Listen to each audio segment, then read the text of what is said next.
Good morning বন্ধুরা, শুভ সকাল। একটা নতুন ব্লগ নিয়ে নতুনভাবে হাজির হয়ে গেলাম। আজকে বৃহস্পতিবার, আজকে হচ্ছে 28শে নভেম্বর। তো আশা করি আপনারা সকলেই ভালো আছেন, সুস্থ আছেন, আপনাদের ভালোবাসা আশীর্বাদে ঠিকঠাক আছি। তবে আর একটা কথা না বললে নয়, আম, আমি আজকে দীর্ঘ 20টা বছর পার করে ফেললাম। আজকে 20 ইয়ার্স হয়ে গেল এই বাড়িতে, মানে গুপ্ত বাড়িতে পদার্পণ করেছি। তো দেখে দেখে দেখতে দেখতে 20 ইয়ার্স কাটিয়ে ফেললাম। আজকে দিনে বেশি করে মিস করি আমার শ্বশুরমশাই, অর্থাৎ আমার শ্বশুরমশাই মানে বাবাকে। আজকের দিনটা না উনি অন্যভাবে সেলিব্রেশন করতেন।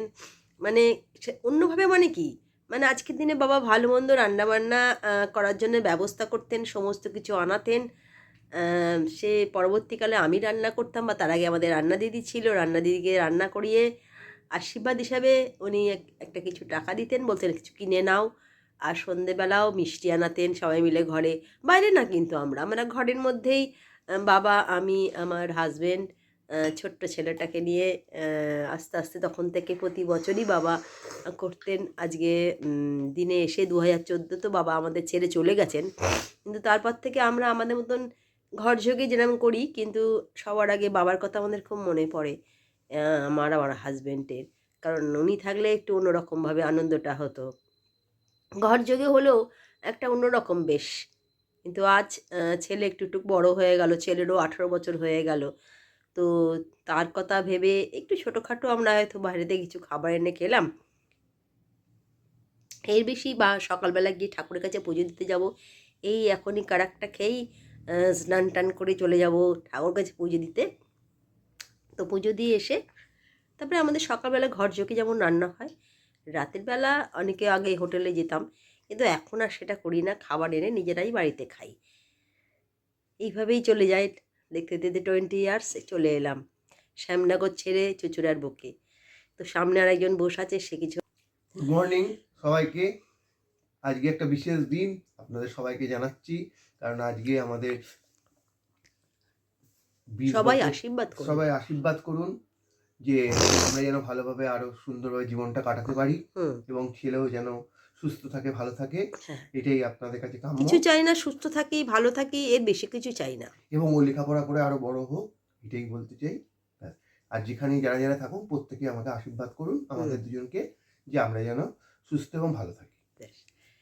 না, সবার আগে প্রয়োজন, আমি সবসময় বলি আপনাদের আশীর্বাদটুকু এইটুকুনি আমাদের প্রাপ্য, এর বেশি কিছু কারণ চাই না। বড় বলতে তবে তো কেউ নেই আমাদের। তবে আপনাদের, আমার পরিবারের সবাই আপনাদের কাল থেকে বেশ কয়েকজন উইশ করেছেন, যারা যারা জানেন তারা অনেকেই জানিয়েছেন। ভালো লাগে যে এই আপনারা উইশ করেন হোয়াটসঅ্যাপে বা ফেসবুকের মাধ্যমে, এবং যেখান অনেক থেকেই করেন। ব্যাংকও উইশ করেছে আমাদের। প্রত্যেকটা ব্যাংক কিন্তু আমাদের উইশ করে। তারপরে জানাশোনা এখানে যারা আছেন তারা জানে, আশেপাশে আমাদের ফ্ল্যাটে যারা জানে প্রত্যেকে উইশ করে। সবচেয়ে বড় কথা কি, এই দিনটা কিছুই নয়, তবে বেশ এলে একটু ভালো লাগে, নিজেদের মধ্যে একটু সেলিব্রেশন করি। কিছুই নয়, ছেলে, আমি, হাজব্যান্ড, ব্যাস এইটুকুনি। আমাদের আশীর্বাদ করবেন, সুস্থ থাকি, যেন ভালো থাকি। চলুন, এরপর আমি যাব ঠাকুর পুজো দিতে। এখানে কোথায় যাব সেটা আপনাদের অবশ্যই দেখাবো। সকালে আরেকটা জিনিস দেখাতেই ভুলে গেছি, যেটা নিয়ে প্রত্যেক দিন বসে পড়েছি, আমার হাজব্যান্ডের 2 কাপ কারাক। অন্তত ও শুরু করে দিয়েছে বলে ওর কাপটা অর্ধেকটা খালি হয়ে গেছে। কারণ আমার কাজগুলো তো অনেক বাকি আছে, অনেক কিছু কাজ আছে। চলুন, যেরম যেরম হবে সবটাই আপনাদের দেখাবো। তো বন্ধুরা, এখন চললাম ঠাকুরের পুজো দিতে। তো যাবো সান্ডেশ্বর তলায়, আপনাদের অবশ্যই দেখাবো। তো আজকে দুজনেই বেরিয়ে পড়লাম, ছেলে ঘরে পড়াশোনা করছে, সকালে পুজোটা দিয়ে আসি, তারপরে এসে আপনাদের সঙ্গে আবার কথা হবে, আবার দেখাবো কোথায় কী করলাম, কোথায় পুজো দিলাম সব। চলুন আমরা যাই।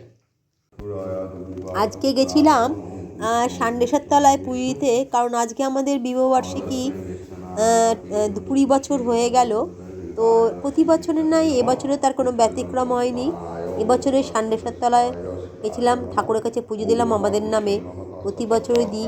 ঠাকুরমশাই খুব নিষ্ঠাভাবে পুজো করে দিলেন। এই যে আমি, আমার হাজব্যান্ড দুজনে গেছিলাম সকালবেলা পুজো দিতে। তো বেশ ভাল লাগলো সকালবেলা, তখন ঠাকুরমশাই সবাই দাঁড়িয়েছিলেন, বললেন হ্যাঁ চলুন পুজো করে দিচ্ছি, এবং নামগোত্র খুব ভালো করে বলে সান্ডেশ্বর তলায় পুজো করে দিলেন।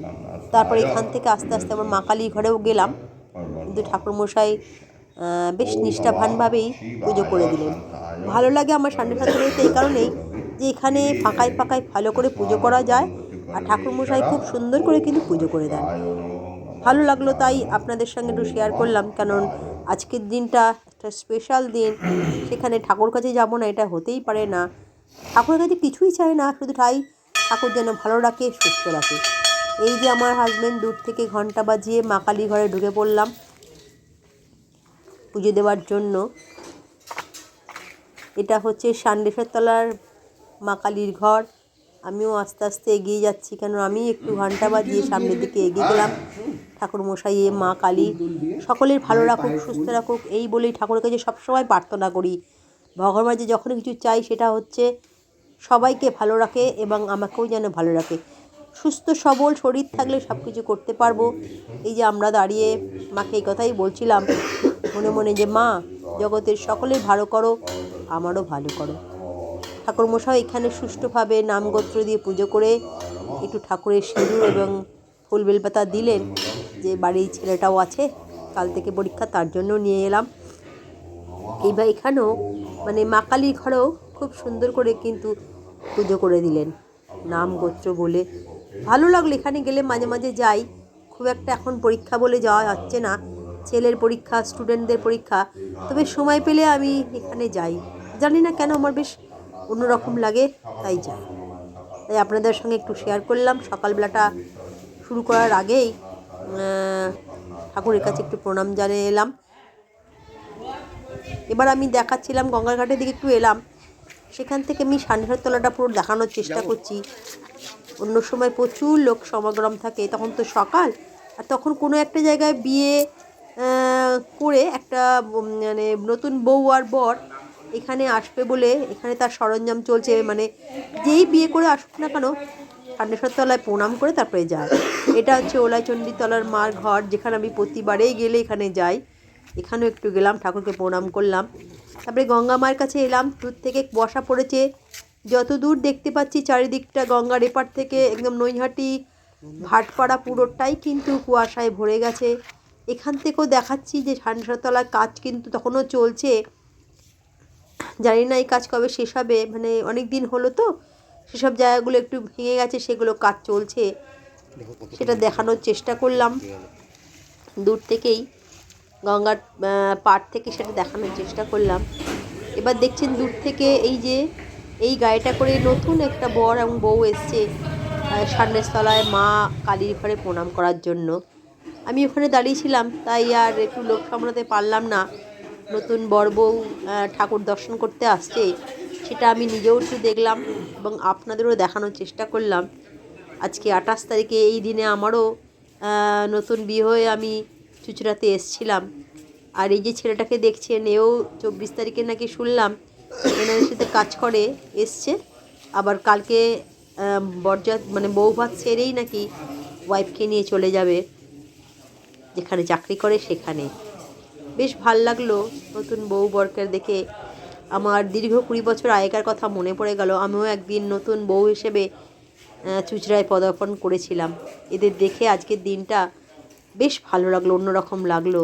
দেখতে পাচ্ছেন বর বউ দুজনেই আস্তে আস্তে সান্নেশ্বর তলায় শিবের ঘরে এগিয়ে আসছে।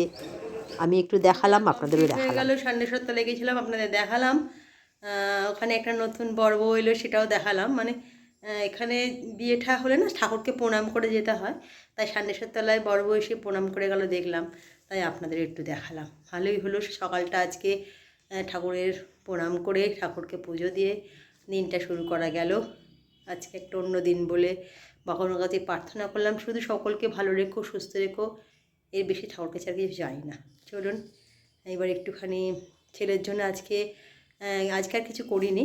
আজকে লুচি মাখা আছে, ও বলছিল কচুরি খাবে, তো ওর জন্য একটু কচুরি কিনে নিয়ে এলাম আসার সময়, আর আমাদের একটু লুচি আর তরকারি। চলে এলাম বন্ধুরা, বললাম জল খাবার নিয়ে, আমার ছেলের জন্য কচুরি নিয়ে এসেছি আর আমাদের জন্য লুচি করেছি, তরকারি করেছি, আর ঠাকুরের পুজো দিয়েছি, সেই মিষ্টিটা আছে। চলুন, ছেলে আজ কচুরি খাবে বললো, কে না কচুরি, কিন্তু কচুরি আর আলুর তরকারি দিয়েছে। আর এখানে আমাদের ঘরের তরকারি করেছি আর লুচি করেছি আর ঠাকুরের পুজো দিলাম, সেই মিষ্টি আছে। এই দিয়ে জল খাবারটা এখন সেরে নিই, তারপর সারাদিন যা যা করবো আপনাদের সঙ্গে তো অবশ্যই শেয়ার করব। তো চলুন, চলে এলাম দুপুরে লাঞ্চ নিয়ে। সকালে পুজো টুজো দিয়ে হাজব্যান্ড কিন্তু বেরিয়ে গেছে সকাল সকালও। তো আমার আর আমার ছেলের মতন আজকে রান্না করেছি। ও আজকে বাইরেই অফিস আছে বলে যেতেই হয়েছে, আজকে বাইরেই খাওয়া দাওয়া করে নেবে সকালটা। রাতের বেলা দেখা যাক, ঘরে যদি কিছু করি বা বাইরে থেকে কিছু আনাই যাক, সেটা পরে ভাবা যাবে। তবে আমি প্রতিবারে বলছি যে হোটেলে গিয়ে বড় করে খাওয়াটা আমি খুব একটা পছন্দ করি না। ঘর থেকে ঘর যোগে নিজেরা করবো, এটাই বড় কথা। আর খুব ল্যাবলিশভাবে কিছু করাটা আমি পছন্দ করি না, মানে সোয়াব ব্যাপারটা আমার মধ্যে খুব কম আছে।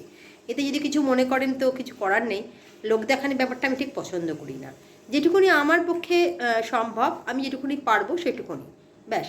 ভগবানকে সবসময় আমরা ডাকি যে ভালো রেখো, সুস্থ রেখো, ব্যাস। আর একজন কিন্তু ওদিকে আরাম। এই যে আলু ভাজা, একটুখানি পটল মানে পাঁপড় ভাজা করে দিচ্ছি, খেতে আরম্ভ করেছি। আর যেটা করেছি কালকের এই চাটনিটা আমি খাবো, আজকে দই মাছ করেছি ওর অনারে। আমার ছেলেরা পোস্ত করেছি, বেগুন ভেজেছি বড় বড়, দই নিয়েছি একটা ওর জন্যে। আর এখানে হচ্ছে ওর ডিম সেদ্ধও আছে যদি খায়, আর ভাত। আজকে মেনু কেমন হয়েছে দেখো। বলো কেমন হয়েছে সব ঠান্ডা থেকে। আজকে করেছি ঘর যোগে যেটুকুনি রান্না করেছি, স্পেশাল বলে কিছু করিনি আমি। তবে ওর জন্য দই মাছটা করলাম, ওর বাবার জন্য রেখে দিচ্ছি আলাদা করে তুলে, রাতেরবেলা খেতেও পারে ওর বাবা, কারণ ওর বাবাও দই মাছ খুব পছন্দ করে। কিন্তু সকালবেলা আমি ওই মুহূর্তে পুজো দিয়ে এসে আমার পক্ষে কখনোই সম্ভব ছিল না এত কিছু রান্না করে দেওয়ার। তো বললো আজকে থাক, তুমি আমাকে জল খাবারটা দিয়েছো, এটা আমি নিয়ে চলে যাচ্ছি, এই খেয়ে নিচ্ছি, আমি লাঞ্চটা বাইরে করে নেবো আজকে। তা চলুন, আজকে আমার আর ছেলের লাঞ্চ, তারপর আজকে আর একটা পড়াতে যাওয়া আছে, তারপর দেখা যাবে কি কি করা যায়। তা চলুন, চলে এলাম সন্ধেবেলা। আজকে একটু অন্যদিন চা করি, কিন্তু আজকে কফি করেছি। সবাই মিলে একসাথে আছি বাড়িতেই, এবং কফি খাচ্ছি আজকে 3 কাপ কফি। তবে আজকে একটুখানি ছেলেটা একটু চিনি দিতেও হয়েছে, কফি চিনি ছাড়া বিশ্রী লাগবে। এই যে বসে পড়েছে ওঠ ওঠ। আর একজনের একটু সর্দি হয়ে গেছে, কালকে গিয়ে হয়েছে। কালকে কলেজে গেছিল, গরম ছিল, সারাক্ষণ জ্যাকেট পরেছিলাম, কলকাতা তো গরম না এখান থেকে। না না, আমার গরম বেশি না, ঘাম হয়েছে, ঘামটা শুকিয়েছে, তারপর কলেজে কোনো পাখা পাখা চলছে না, এই জন্য আরো হয়ে গেছে। তো চলুন আজকে কফি দিয়েই সন্ধেবেলাটা হোক, কফি আর বিস্কিট। তারপর দেখি সন্ধেবেলা রাত্রিবেলা কি হয়, রান্না বান্না কি করব সেটা আপনাদের তো অবশ্যই দেখাবো। তবে আমি আমার বলছি বেশি কিছু না, ঘরোয়া কিছু করার চেষ্টা করব, সেটাই আমরা সবাই মিলে আনন্দ করে একসাথে খাবো, এটাই বড় কথা। চলুন, আপনাদের সঙ্গে আমার রাতে দেখা হচ্ছে। বন্ধুরা, আজকে সন্ধেবেলা পড়িয়ে উঠলাম, পড়িয়ে উঠে ভেবেছিলাম একটু বেরোবো, কিন্তু কালকে ছেলেটার পরীক্ষা, তো তা ও বেরোবে না, আমি বেরোবো, সেটা কেমন খারাপ দেখায় বলে আজকে আর বেরোলাম না। তো আমার হাজব্যান্ড একটু বেরিয়েছিল, তো ও নিয়ে এলো একটু ফুচকা নিয়ে এসছে। হ্যাঁ, কি আমাকে তার জন্যে, জানে সুষম ফুচকা ভালোবাসে, তো ছেলেটা বাড়িতে রয়েছে না, ওর আমার দুজনকার জন্যই ফুচকা নিয়ে এসছে। তো চলুন আজকে একটু ফুচকা, ছেলেটা কয়েকটা খেতেও শুরু করে দিয়েছে। আর সারপ্রাইজ গিফট আছে একটা রাতে। সারপ্রাইজ গিফট বলছে একটা, আমাকে আগে একটা কাপড় দিয়েছিল, তো ওই কাপড়টা আমি পার বসাতে দিয়েছি, মানে এখনও আনা হয়নি, মানে হিসেব মতন ডেটটা কালকে আছে। আজকে তাও একটু খোঁজখবর সকালে নিয়েছিলাম, বললো এখনও হয়নি, নাহলে আজকে ওটা পরা যেত। তো ঠিক আছে, দিয়েছে, এটাই সবচেয়ে বড় কথা। আর সবচেয়ে গিফট না, সবচেয়ে ভালো মানে সবচেয়ে বড় কথা হচ্ছে একে অপরের প্রতি আন্তরিকতা, একে অপরের প্রতি সব কিছু থাকলেই, তার বেশি আর গিফট ওটা ক্ষণিকের জিনিস। কিন্তু একসাথে 3 জন আছি, একসাথে সুখে দুঃখে সবাই একসাথে থাকবো, এটা সবচেয়ে বড় কথা। আর একটা সকালবেলায় একটা আমাকে বড় সব কথা তুমি যেমন বলবে আমিও তেমনি সব কথা তোমাকে বলবো, হ্যাঁ, কোনো কিছু লুকোচুরি ব্যাপার যেন না থাকে, হ্যাঁ, তাহলেই সংসারে অশান্তি হবে।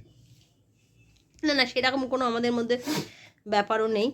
সব কিছু, ছেলেটা বড় হয়ে গেছে, তো ছেলে বড় হয়ে গেলে কি বলুন তো, ছেলে মেয়ে বড় হয়ে গেলে তখন কিন্তু আপনাদের বা আমাকে নিজেকে প্রচণ্ড একটা অন্যরকমভাবে চলতে হবে। সব তার ভালো, তার সব কিছু দেখাটা আগে আমাদের প্রয়োজন, তারপর নিজেদের তো একটু আছেই। তো চলুন, আর যেটা হয়েছে ফুচকাটা একজন খেয়েই যাচ্ছে, কিন্তু দেখছেন তো এই দেখাও, দাঁড়া ফুচকা খাচ্ছে না খেতে পারছে না, ফুচকায় এমন ঢুকে গেছে ফুচকার মধ্যে। তো চলুন, রাতে আবার আপনাদের ডিনারে দেখা হবে। আর আজকে বিবাহবার্ষিকী, আমাদের 20 বছর কমপ্লিট হলো। তো সেরম কিছু নেই, কালকে যেহেতু ছেলের পরীক্ষা, তাই আমাদের কোনো আহামরি কিছুই না। ঘরযোগে সকালেও করেছিলাম, রাতেও ঠিক এইরকমই করেছি, বেশি হাবিজাবি নয়। একটা নিজেই, খাওয়া দাওয়া করবো আমরা, সেটা বাবুর পরীক্ষা হয়ে যাবে। হ্যাঁ, ছেলেটার পরীক্ষা হোক তখন নয় ভাবা যাবে। এই মুহূর্তে এখন ওর পরীক্ষা চলাকালীন বাইরে গিয়ে কোনো সেগুলো প্রয়োজন আছে বলে আমি মনে করি না। অনুষ্ঠান বা উৎসব সবসময় অন্য সময় পালন করা যাবে, যখন যেটা সঠিক সময়, কালকে পরীক্ষা, সেটার দিকে আগে খেয়াল করতে হবে। আজকেও আমার স্টুডেন্টদের সবাইকে আমি পড়িয়েছি। আমার নিজের অ্যানিভার্সারি বলে যে আজ পড়াবো না তা না, কালকেই তাদের পরীক্ষা আছে, সবার আগে আমার কাছে সেটা প্রায়োরিটি আগে তাদের জন্য। তো চলুন, আজকে ফুচকাটা খাওয়া হয়ে যাক, তারপর আবার পরে গল্প করবো। চলে এলাম বন্ধুরা রাতের ডিনার নিয়ে। আজকে রাত্রে ডিনারে করেছি, ঘরেই করেছি, কিন্তু বাইরে থেকে কিছু না। সেটা ফ্রাইড রাইস আর চিলি চিকেন, যেটা দিয়ে আমারটা হয়ে যাবে। আর একজন সামনে বসেই বলেছে, কিরে খাবার দেখে কী মনে হচ্ছে? কি দেবে? হ্যাঁ, খাবার দেখ। আর তরকারি করতে পারছে না, কালকে সকালে ওর পরীক্ষা দেওয়া আছে। তো আজকে ঘরযোগে এইভাবেই কেটে গেল। 20 বছরে পা দেওয়া, পদার্পণ করেছিলাম এই গুপ্ত বাড়িতে, কেটে গেল 20টা বছরই এইভাবে, একটু একটু করে আরও কত বছর কেটে যাবে। তো চলুন, আপনাদের ভালোবাসা আশীর্বাদ থাকলে সব কিছুই পারবো, এইটুকুনি অনুরোধ রইল। তো কালকে একটা নতুন ব্লগ নিয়ে নতুনভাবে হাজির হচ্ছি। আজকের মতন গুড নাইট, টাটা।